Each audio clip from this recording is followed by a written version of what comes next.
ইয়াৰ আগৰ ভিডিঅ'টোত গ্ৰ' এপত একাউণ্ট খুলি মিউচুৱেল ফাণ্ডত ইনভেষ্টমেণ্ট কেনেকৈ কৰিব পাৰি সেই আটাইখিনি কথা প্ৰেক্টিকেলি আপোনালোকক দেখাইছিলোঁ।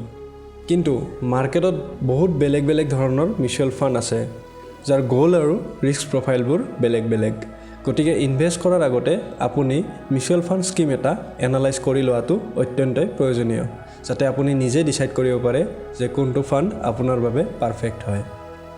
আজি আমি দেখুৱাম একো ফাইনেন্সিয়েল নলেজ নোহোৱাকৈ কেনেকৈ সহজতে মিউচুৱেল ফাণ্ড স্কিম এটা এনালাইজ কৰিব পাৰি।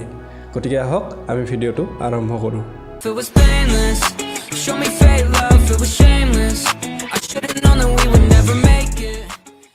Hello' guys, A to Z মানিলৈ আপোনালোকক স্বাগতম।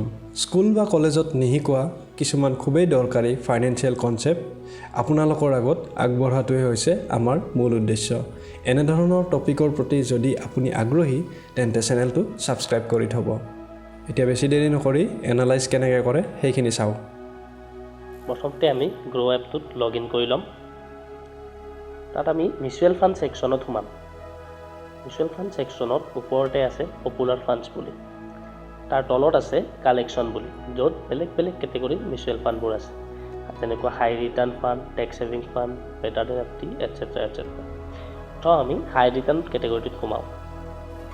হাই ৰিটাৰ্ণত থকা গোটেইবোৰ ফাণ্ডৰ তলত আপুনি মন কৰিব প্ৰতিবোৰ ফাণ্ডতে ইকুইটি শব্দটো কমন। তাৰমানে ইকুইটি মানে হৈছে এই গোটেইবোৰ ফাণ্ডে ষ্টক মাৰ্কেটত ইনভেষ্ট কৰে।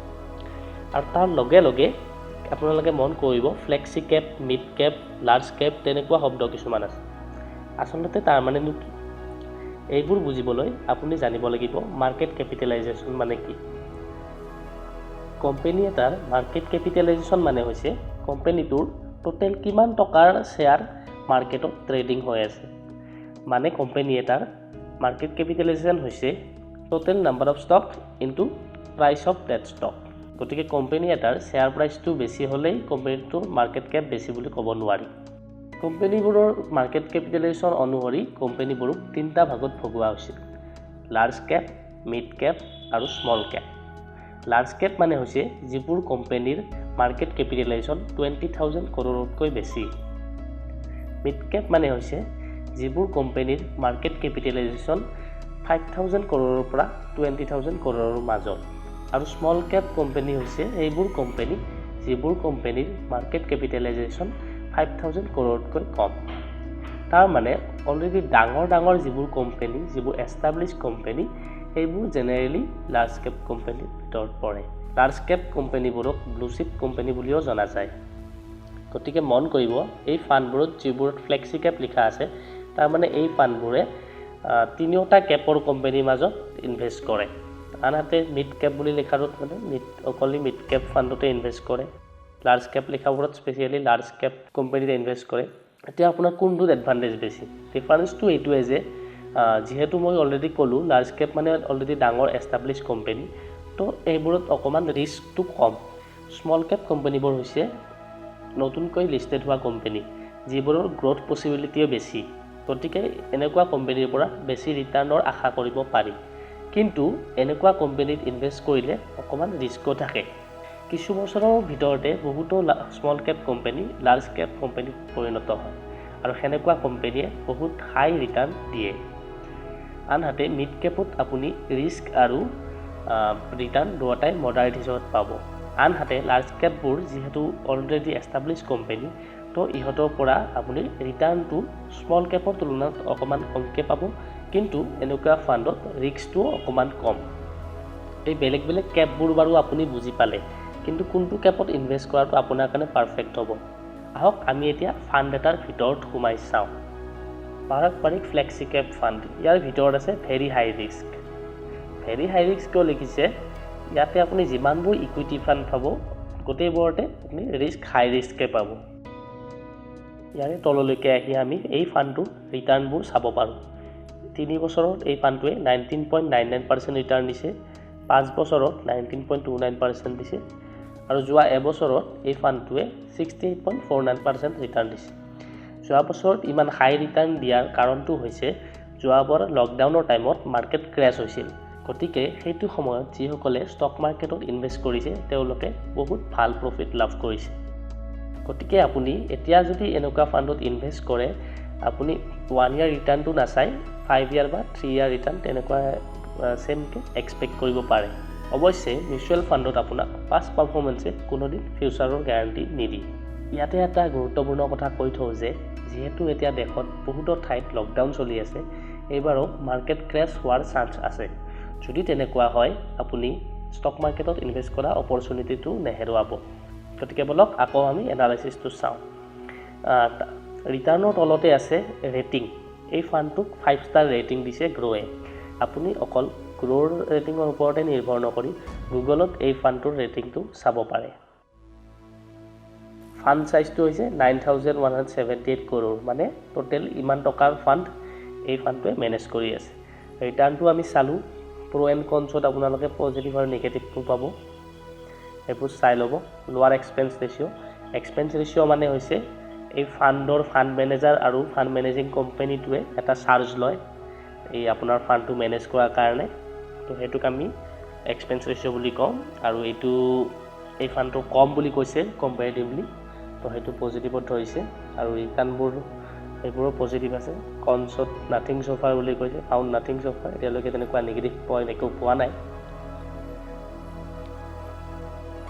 বাকি আপোনালোকে ৰিটাৰ্ণ ক্যালকুলেটৰ SIP সেইবোৰ চাই ল'ব পাৰে পিয়াৰ কম্পেৰিজনত আপুনি বেলেগ ফাণ্ডলৈ কম্পেয়াৰ কৰিব এইবোৰ এইটো চাই ল'ব পাৰে নেক্সট এটা ইম্পৰ্টেণ্ট বস্তু আছে এইটো হ'ল এক্সপেন্স ৰেচিঅ' এক্সিট লোড এই দুটা এক্সপেন্স ৰেচিঅ'টো মই ক'লোঁ কি হয় ইয়াতে লিখা আছে এক্সপেন্স ৰেচিঅ' কিমান আৰু এক্সিট লোডটো আপোনালোকে চাই ল'ব এক্সিট লোডটো হৈছে মানে আপুনি যদি কিবা এটা টাইম লিমিট আছে সেই টাইম লিমিটৰ ভিতৰত যদি পইচাটো উইথড্ৰ কৰে তেতিয়া কিবা এটা আপোনাৰ পাৰ্চেন্টেজ কাটি ৰাখে তো সেই কন্ডিশনটো আপুনি ইনভেস্ট কৰাৰ আগতে চাই ল'ব যাতে পিছত আপুনি বিপদত নপৰে ঠিক আছে নেক্সট আপোনালোকে চাব পাৰে হোল্ডিংছত থাকিব আপোনাৰ এই ফাণ্ডটোৱে কি কোম্পানীত ইনভেস্ট কৰিছে আপুনি চাব এলফাবেট ANC মাইক্ৰ'ছফ্ট এই ফাণ্ডটোৱে আমেৰিকাৰ ষ্টক মাৰ্কেটতো ইনভেস্ট কৰি থৈছে তো আপুনি আমেৰিকান কোম্পানীৰ এক্সপ'জাৰো পাব ইয়াতে হোল্ডিং এনালাইসিছত আপুনি পাব ফাণ্ডটোৱে কোনটো সেক্টৰত পইচা লগাইছে কোনটো সেক্টৰত থকা কোম্পানীৰ অটোমোবাইল ফাইনেন্সিয়েল এই ফাণ্ডটোৱে টেকনলজিত হাইয়েষ্ট ইনভেস্ট কৰিছে 39% নেক্সট ফাইনেন্সিয়েল 32% এইবোৰ ডিটেইলছ আপুনি হোল্ডিং এনালাইসিছত পাব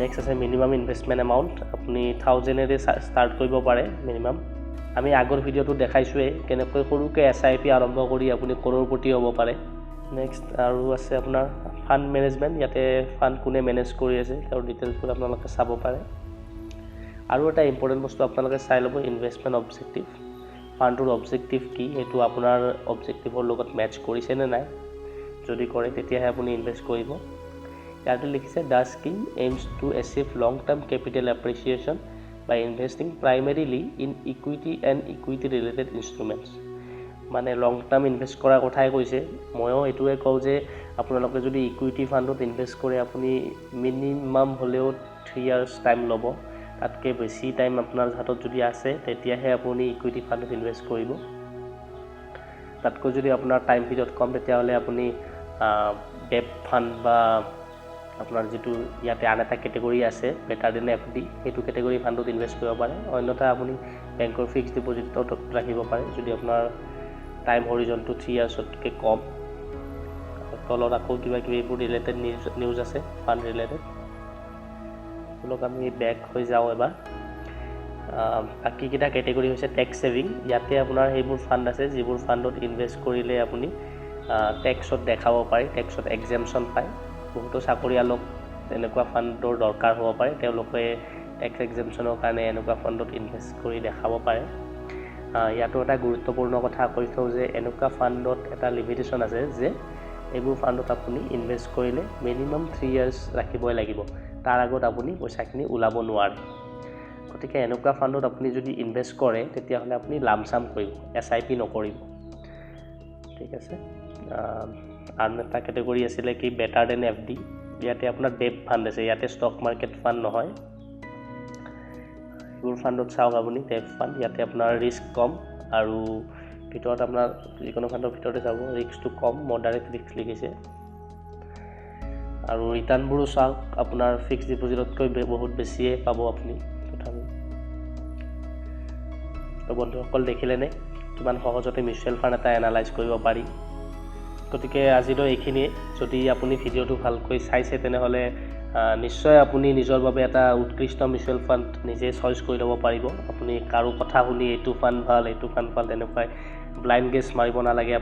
আপুনি নিজৰ বিবেক মতে আপুনি নিজৰ কাৰণে একদম পাৰফেক্ট ফাণ্ড এটা চুজ কৰি আপুনি ইনভেষ্ট কৰিব পাৰিব। গতিকে এনেধৰণৰ ষ্টক মাৰ্কেট আৰু ইনভেষ্টমেণ্ট ৰিলেটেড ভিডিঅ' যদি আপুনি পাই থাকিব বিচাৰে তেনেহ'লে চেনেলটো ছাবস্ক্ৰাইব কৰি থ'ব। তো আজিলৈ ইমানেই। ধন্যবাদ। জয় আই অসম।